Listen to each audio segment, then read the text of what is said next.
Hindi files com home Shrimad Bhagavad Gita 8वां अध्याय Akshar Brahmayog Shrimad Bhagavad Gita table of content 8वां अध्याय Akshar Brahmayog 8th chapter of Shrimad Bhagavad Gita in Hindi 7वें अध्याय में 1 से 3 श्लोक तक भगवान ने अर्जुन को सत्य स्वरूप का तत्व सुनने के लिए सावधान कर उसे कहने की प्रतिज्ञा की। फिर उसे जानने वालों की प्रशंसा करके 27वें श्लोक तक उस तत्व को विभिन्न तरह से समझाकर उसे जानने के कारणों को भी अच्छी तरह से समझाया और आखिर में ब्रह्मा, अध्यात्म, कर्म, अधिभूत, अधिदैव और अधियज्ञ स्थित भगवान के समग्र स्वरूप को जानने वाले भक्तों की महिमा का वर्णन करके वह अध्याय समाप्त किया। लेकिन ब्रह्मा, अध्यात्म, कर्म, अधिभूत, अधिदैव और अधियज्ञ इन 6 बातों का और मरण काल में भगवान को जानने की बात का रहस्य समझ में नहीं आया।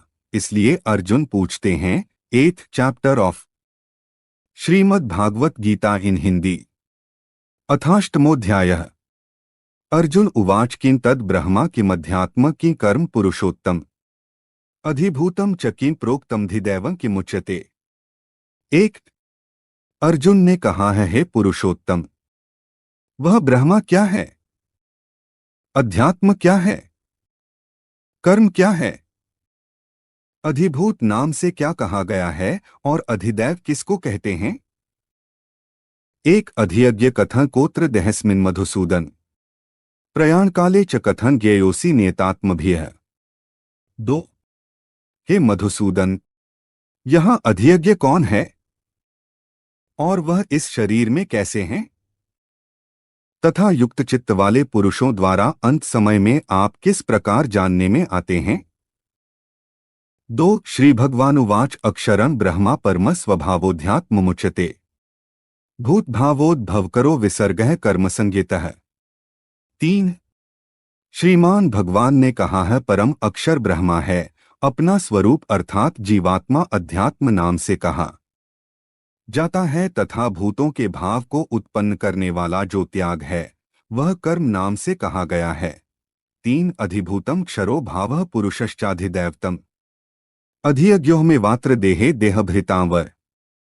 4 उत्पत्ति विनाश धर्म वाले सब पदार्थ अधिभूत हैं, हिरण्यमय पुरुष अधिदैव हैं और हे देहधारियों में श्रेष्ठ अर्जुन, इस शरीर में मैं वासुदेव ही अंतर्यामी रूप से अधियज्ञ हूँ। 4 अंतकाले चमामेव स्मरन मुक्त्वा कलेवरम यह प्रयाति सम मद भावन याति नास्त्यत्र संशयः। 5 जो पुरुष अंतकाल में भी मुझको ही स्मरण करता हुआ शरीर को त्याग कर जाता है वह मेरे साक्षात स्वरूप को प्राप्त होता है, इसमें कुछ भी संशय नहीं है। 5 यह वापी स्मरण भावन त्यजत्यन्ते कलेवरम तन तमे वैति कौन्ते सदा तद भाव भावितः। 6 हे कुंती पुत्र अर्जुन, यह मनुष्य अंतकाल में जिस भी भाव को स्मरण करता हुआ शरीर का त्याग करता है उसको ही प्राप्त होता है, क्योंकि वह सदा उसी भाव से भावित रहा है। 6 तस्मात् सर्वेषु कालेषु मामनुस्मर युध्य च मयर्पितमनो बुद्धिर्मामे वैश्यस्य संशयम्। 7 इसलिए हे अर्जुन, तू सब समय में निरंतर मेरा स्मरण कर और युद्ध भी कर, इस प्रकार मुझ में अर्पण किए हुए मन बुद्धि से युक्त होकर तू निःसंदेह मुझको ही प्राप्त होगा। 7 अभ्यासयोग्युक्तेन चेतसा नान्यगामिना परम पुरुषं दिव्य याति पार्थानुचिंतयन्। 8 हे पार्थ, यह नियम है कि परमेश्वर के ध्यान के अभ्यास रूप योग से युक्त दूसरी ओर न जाने वाले चित्त से निरंतर चिंतन करता हुआ मनुष्य परम प्रकाश रूप दिव्य पुरुष को अर्थात परमेश्वर को ही प्राप्त होता है। 8 कवि पुराणमनुशासितार मनोर्णीयान समनुस्मरेद्यः सर्वस्य धातारम चिंतयरूप मादित्यवर्ण तमसः परस्तात्।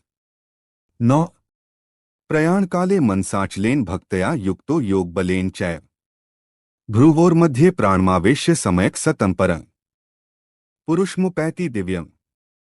10 जो पुरुष सर्वज्ञ, अनादि, सबके नियंता, सूक्ष्म से भी अति सूक्ष्म, सबके धारण पोषण करने वाले अचिंत्य स्वरूप, सूर्य के सदृश नित्य चेतन प्रकाश रूप और अविद्या से अति परे शुद्ध सच्चिदानंद घन परमेश्वर का स्मरण करता है, वह भक्तियुक्त पुरुष अंतकाल में भी योग बल से भ्रिकुटी के मध्य में प्राण को अच्छी प्रकार स्थापित करके फिर निश्चल मन से स्मरण करता हुआ उस दिव्य रूप परम पुरुष परमात्मा को ही प्राप्त होता है। 9-10 यदक्षर परमात्मा को ही प्राप्त होता है। 9-10 यदक्षर वेदविदो वदंती विशंति यद्यत्यो वित्रागा है यदिच्छन्तो ब्रह्मचर्यं चरन्ति तत्ते पदं संग्रहें प्रवक्षे।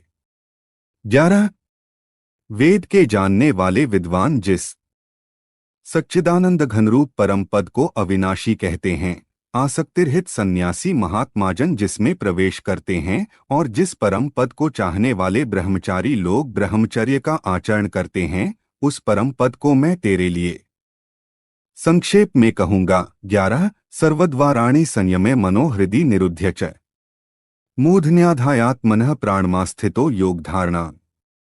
12 उमित्येकाक्षरं ब्रह्मा व्याहरन् मामनुस्मरन् यह प्रयाति त्यजन देह स याति परमा गतिम।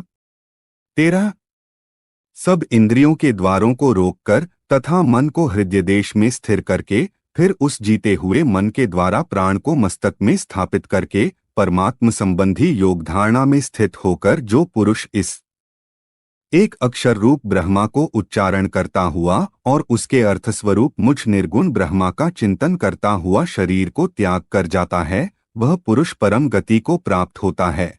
12-13 अनन्यचेताः सत्तं यो मां स्मरति नित्यशः तस्याः सुलभः पार्थ नित्युक्तस्य योगिनः। 14 हे अर्जुन, जो पुरुष मुझ में अनन्यचित्त होकर सदा ही निरंतर मुझ पुरुषोत्तम को स्मरण करता है, उस नित्य निरंतर मुझ में युक्त हुए योगी के लिए मैं सुलभ हूँ, अर्थात मैं उसे सहज ही प्राप्त हो जाता हूँ। 14 मामुपेत्य पुनर्जन्म दुःखालयं शाश्वतम् नाप्नुवन्ति महात्मानः संसिद्धि परमागता है।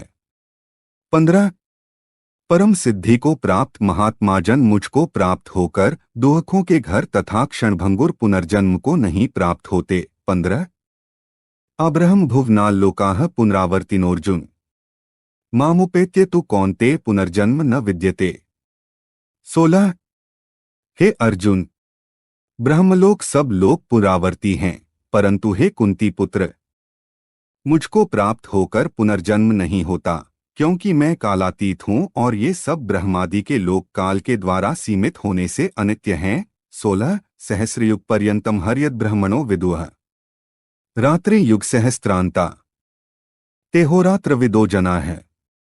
17 ब्रह्मा का जो एक दिन है उसको 1000 चतुर्युगी तक की अवधि वाला और रात्रि को भी 1000 चतुर्युगी तक की अवधि वाला जो पुरुष तत्व से जानते हैं, वे योगीजन काल के तत्व को जानने वाले हैं। 17 अव्यक्ताद् व्यक्तयः सर्वाः प्रभवन्त्यः राग में रात्रियाग में प्रलीयन्ते तत्रैवाव्यक्त संज्ञके। 18 संपूर्ण चराचर भूतगण ब्रह्मा के दिन के प्रवेश काल में अव्यक्त से अर्थात ब्रह्मा के सूक्ष्म शरीर से उत्पन्न होते हैं और ब्रह्मा की रात्रि के प्रवेश काल में उस अव्यक्त नामक ब्रह्मा के सूक्ष्म शरीर में लीन हो जाते हैं। 18 भूतग्रामः स एवायं भूत्वा भूत्वा प्रलीयते रात्रियाग में वशः पार्थ प्रभवत्यः राग में। 19 हे पार्थ, वही यह भूत समुदाय उत्पन्न होकर प्रकृति के वश में हुआ रात्रि के प्रवेश काल में लीन होता है और दिन के प्रवेश काल में फिर उत्पन्न होता है। परस्तस्मात्तु भावो व्यक्तो व्यक्तात् सनातनः यह स सर्वेषु भूतेषु नश्यत्सु न विनश्यति। 20 उस अव्यक्त से भी अति परे दूसरा अर्थात विलक्षण जो सनातन अव्यक्त भाव है, वह परम दिव्य पुरुष सब भूतों के नष्ट होने पर भी नष्ट नहीं होता। 20 अव्यक्तोक्षर इत्युक्तस्तमाहोह परमा गतिम् यं प्राप्य न निवर्तन्ते तद्धाम परमम्।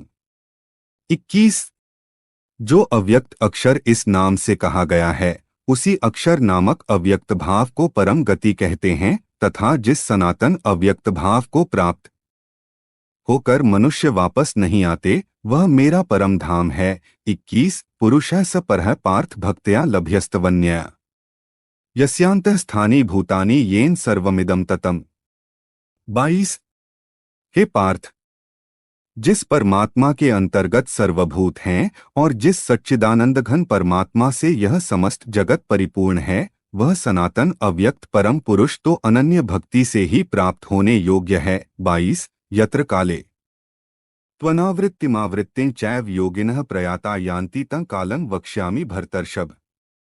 23 हे अर्जुन, जिस काल में शरीर त्याग कर गए हुए योगी जन तो वापस न लौटने वाली गति को और जिस काल में गए हुए वापस लौटने वाली गति को ही प्राप्त होते हैं, उस काल को अर्थात दोनों मार्गों को कहूंगा। 23 अग्निर्ज्योतिरः शुक्लः षण्मासा उत्तरायणम् तत्र प्रयाता गच्छन्ति ब्रह्मा ब्रह्मविदो जना है। 24 जिस मार्ग में ज्योतिर्मय अग्नि अभिमानी देवता है, दिन का अभिमानी देवता है, शुक्ल पक्ष का अभिमानी देवता है और उत्तरायण के 6 महीनों का अभिमानी देवता है, उस मार्ग में मरकर गए हुए ब्रह्मवेत्ता योगीजन उपर्युक्त देवताओं द्वारा क्रम से ले जाए जाकर ब्रह्मा को प्राप्त होते हैं। 24 धूमो रात्रिस तथा कृष्णः षण्मासा दक्षिणायन तत्र चांद्रमसं ज्योतिर्योगी प्राप्य निवर्तते। 25 जिस मार्ग में धूमाभिमानी देवता है, रात्रि अभिमानी देवता है तथा कृष्ण पक्ष का अभिमानी देवता है और दक्षिणायन के 6 महीनों का अभिमानी देवता है, उस मार्ग में मरकर गया हुआ सकाम कर्म करने वाला योगी उपर्युक्त देवताओं द्वारा क्रम से ले जाया हुआ चंद्रमा की ज्योति को प्राप्त होकर स्वर्ग में अपने शुभ कर्मों का फल भोग कर वापस आता है। 25 शुक्लकृष्णे गति हेते जगतः शाश्वते मते एक्या यात्यनावृत्तिमन्यया वर्तते पुनः। 26 क्योंकि जगत के ये 2 प्रकार के शुक्ल और कृष्ण अर्थात देवयान और पितृयान मार्ग सनातन माने गए हैं। इनमें एक के द्वारा गया हुआ जिससे वापस नहीं लौटना पड़ता, उस परम गति को प्राप्त होता है और दूसरे के द्वारा गया हुआ फिर वापस आता है अर्थात जन्म मृत्यु को प्राप्त होता है। 26 नैते सृति पार्थ जानन्योगी मुह्यति कश्चन तस्मात् सर्वेषु कालेषु योगयुक्तो भवार्जुन। 27 हे पार्थ, इस प्रकार इन दोनों मार्गों को तत्व से जानकर कोई भी योगी मोहित नहीं होता। इस कारण हे अर्जुन, तू सब काल में संबुद्धि रूप योग से युक्त हो अर्थात निरंतर मेरी प्राप्ति के लिए साधन करने वाला हो। 27 वेदेषु यज्ञेषु तपोहसु चैव दानेषु यत् पुण्यफलं प्रदिष्टम् अत्येति तत्सर्वमिदं विदित्वा योगी परं स्थानमुपैति चाद्यम्। 28 योगी पुरुष इस रहस्य को तत्व से जानकर वेदों के पढ़ने में तथा यज्ञ तप और दानादि के करने में जो पुण्यफल कहा है, उन सबको निःसंदेह उल्लंघन कर जाता है और सनातन परम पद को डोट प्राप्त होता है। 28 तत्सदिति श्रीमद् भगवद गीता सूपनिषत्सु ब्रह्म विद्याया योगशास्त्रे श्री कृष्णार्जुन संवादे अक्षर ब्रह्मयोगो नामाष्टमोध्याय। 8 इस प्रकार उपनिषद ब्रह्म विद्या तथा योगशास्त्र रूप श्रीमद् भगवद गीता के श्री कृष्ण अर्जुन संवाद में अक्षर ब्रह्मयोग नामक 8वां अध्याय संपूर्ण हुआ।